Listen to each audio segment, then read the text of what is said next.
How did Travis Scott become financially free? We will be talking about his music and investments. Starting with some background, Travis Scott, born Jaquez Webster II, is a Houston-born music artist and investor. He started to see commercial success between 2012 and 2013 after signing a deal with T.I. and Grand Hustle Records, eventually leading him to meet Kanye West, becoming an in-house producer for Good Music, taking his career to another level. Before that, Travis Scott would practice both his production and lyrics while being a part of duos like The Graduates with Chris Holloway and The Classmates with OG Chess. From 2008 and on, Travis Scott would perfect his craft, building an extremely loyal fan base that only opened up more opportunities in and outside of music. Now, before we get into his investments, we need to talk about the music and label. Going into music, Travis Scott has released 8 projects throughout his career so far, of which 3 are studio albums. All 3 of his studio albums have gone platinum, and his last album, Astroworld, released in 2018, went 4 times platinum. Along with his albums, Travis Scott has been a lead artist or featured artist on many other platinum singles, including Highest in the Room, Love Galore by SZA, The London Young Thug, ZZ Kodak Black, and many more. If you are watching this video, I'm sure you've heard at least one of Travis Scott's hit songs before because there's a lot of them, and the sales add up. To get to where Travis Scott is in his career with these consistent high sales numbers reflects the loyal fan base that he has built, which is extremely important as an artist. Building a loyal fan base is how you get customers to transfer from music into merchandise, tour tickets, or outside investments. That is exactly what Travis Scott has done. For example, in 2019, his tour for the hit album Astroworld grossed over $53 million,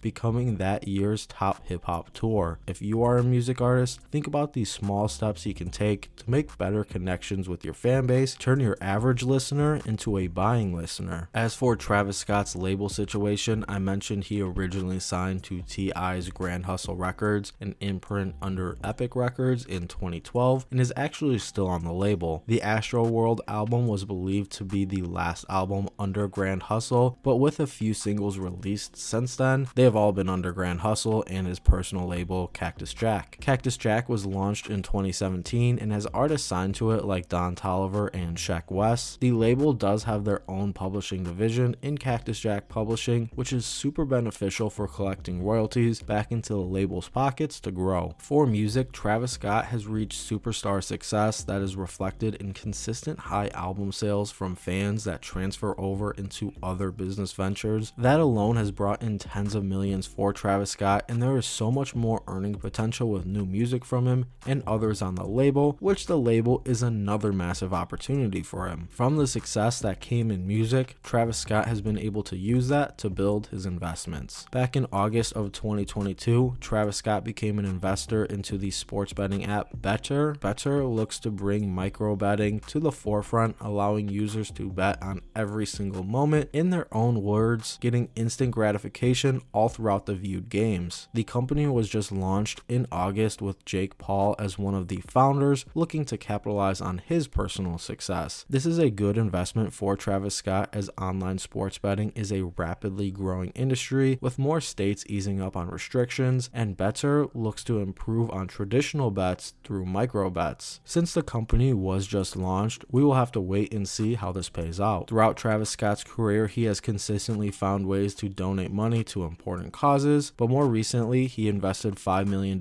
into Project Heal. Project Heal has 4 main initiatives, which include an HBCU scholarship fund, a youth design center, mental health resources, and stakeholder tech-driven event safety. This investment did happen after the tragic Astroworld event from last year that resulted in multiple deaths. Extremely sad that is still being worked through, and Project Heal is a way to use money as a resource for others. Lastly, a big portion of Travis Scott's outside ventures comes in the form of partnerships. He has had partnerships with McDonald's, Nike, Reese's Puffs, PlayStation, and many more. From his deal with McDonald's for the Travis Scott meal, this brought him in $5 million from the deal itself, then added another $15 million from merchandise sales on top. Another big partnership is through Nike, producing new shoes that are highly valued in the shoe space, with new shoe drops being rare and resellers selling for thousands of dollars. From the Nike partnership, he makes a reported $10 million